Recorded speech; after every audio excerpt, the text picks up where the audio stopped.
help may be coming soon for millions of Americans who take care of aging loved ones. Congress is debating a new tax credit that could put money back into your pocket. Gordon Severson explains now how it works. Gordon? Yeah, according to the AARP, 48 million Americans are providing care for an aging loved one. It all adds up to about $600 billion in unpaid care. The idea behind this new tax credit is to give some of that money back to these families so they can keep their loved ones at home as they age.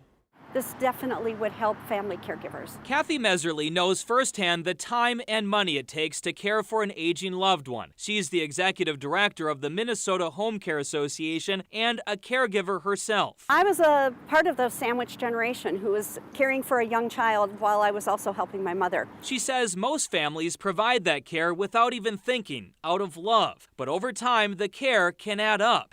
The AARP says the average caregiver is spending more than $7,200 a year. They're doing everything from helping prepare meals, paying bills, maybe assisting with groceries or medication. Some are even doing some light nursing tasks. For the last 8 years, the AARP has been pushing Congress to provide some relief. Caring for a loved one can put a very significant strain on personal finances. Here's how the tax credit would work.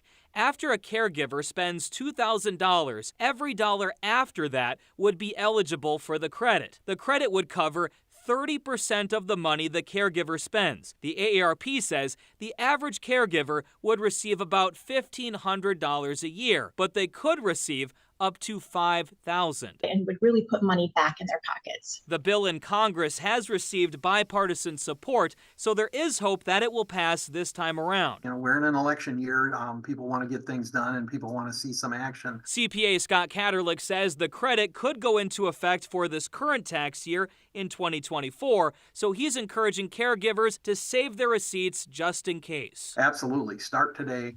Gather the information. If you don't need it, well, you don't need it. And it's not just the elderly. Advocates say the credit would also help families with a disabled family member or child. And there is a lot that could qualify for this credit. Your time, your gas mileage. If you want to learn more, I did post a link to the bill that is currently being debated in Congress on our website at KARE11.com.